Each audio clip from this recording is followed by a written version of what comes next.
I sat on my porch this morning watching the fog lift off the trees, and it hit me. I am 80 years old. In the quiet of this house, the silence isn't just empty space anymore, it's a library of echoes. Over the last 8 decades, I've watched the world change, but more importantly, I've watched the people leave. Parents, siblings, my oldest friends, and the person I thought would be holding my hand until the very last second. They are all gone now. When you reach this age, you become a ghost in a world that belongs to the young. You see them rushing, worrying about things that, from where I'm standing, look like grains of sand. They ask me, "What is it like?" Or they look at me with pity, as if being the last one standing is a tragedy. But there is a secret to being 80 that no one tells you until you get here. When everything and everyone is stripped away, what remains isn't just nothing. It's the truth. If you're younger than me, listen closely. If you're my age, take a seat next to me. Today, I want to tell you about the things that don't leave, the things that stay when the house is quiet and the phone stops ringing. This is what remains. The first thing I learned is that we never really own anything or anyone. In my 40s and 50s, I thought my life was defined by what I had built. My career, my house, my reputation. I guarded those things like they were permanent. But at 80, I look at my hands and realize they are empty, and that is okay. I've watched the homes I lived in be sold.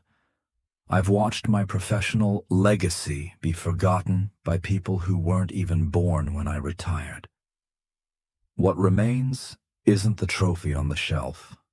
It's the character you forged while trying to win it. I realize that the people we love are just on loan to us. We don't own our spouses or our children. We are just stewards of their time for a little while. When you stop trying to keep people and start just experiencing them, the grief of their departure changes. It turns from a feeling of being robbed into a feeling of gratitude for the loan. What remains is the love you gave, because that is the only thing that doesn't rot or get sold at an estate sale. When you're young, you wait for the big moments. The wedding, the promotion, the grand vacation. You spend your life looking at the horizon. I realized that life isn't made of the mountain peaks. It's made of the walk between them. If I could go back, I wouldn't seek more success. I would seek more noticing. I would linger longer over a cup of coffee.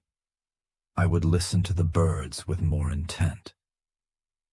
What remains at the end of a long life is a collection of small, beautiful nothings that turned out to be everything. One of the hardest parts of watching everyone leave is the solitude. We are a generation that was taught to stay busy. But when the kids moved out and the friends passed on, I was left with a stranger, myself.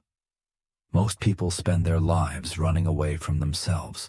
They use noise, work, and people to drown out their own thoughts. But at 80, you can't run anymore. Your knees won't let you. So you sit. And in that sitting, I found a strength I didn't know I had. What remains is your internal fortress. If you haven't built a relationship with yourself, old age will be terrifying. But if you have, it becomes a sanctuary. I've learned that I am enough. I've learned to forgive the man I was at 25 and 50. What remains is a quiet peace with the person in the mirror. You realize that you were your own best friend all along. You just didn't know it.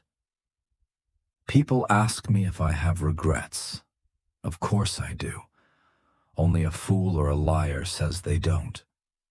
But at 80, there is a difference between regret and remorse. I regret the risks I didn't take. I regret the words of love I kept bottled up because of pride. But what remains, and what is most painful, is remorse for the times I wasn't kind. We spend so much energy being right. We argue, we hold grudges, we protect our egos. But as I watch the names in my address book get crossed out one by one, I realize that being right is the loneliest victory in the world. What remains is the realization that kindness was always the correct answer, regardless of the argument. If you have someone to call today, call them. Not to settle a score, but to say, I'm glad you're here. Because one day they won't be, and the score won't matter at all. There is a strange grace in watching the world move on without you. I see the teenagers with their devices, their new slang, their frantic energy. At first, it made me feel bitter. I felt like the world was leaving me behind. But then I realized, it's supposed to. What remains is the role of the witness. I am here to see the cycle continue. I see my grandson's eyes, and I see my father's eyes staring back at me. I see that I am just one stitch in a very long tapestry.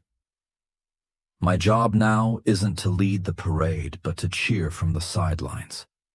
There is immense freedom in letting go of the need to be important.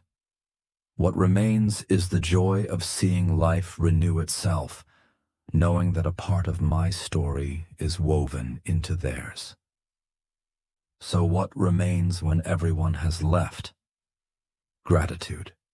A fierce, heart-aching gratitude for the sheer impossibility of it all. That I got to be here. That I got to love, even if I lost. That I got to see 29,200 sunrises. I'm 80, and I'm not afraid of the dark anymore. Because I've realized that the light never really goes away. It just moves to the next room. If you're listening to this, don't wait until you're 80 to find what remains. Look for it now. It's in the breath you just took. It's in the person sitting across from you. It's in the quiet of your own heart. Thank you for sitting with me on this porch for a while. If this spoke to you, share it with someone you love. Subscribe to join us for more reflections on the journey of life. And please, leave a comment. Tell me, what is one thing you've learned to cherish as you've grown older? I read them all. It makes the house feel a little less quiet.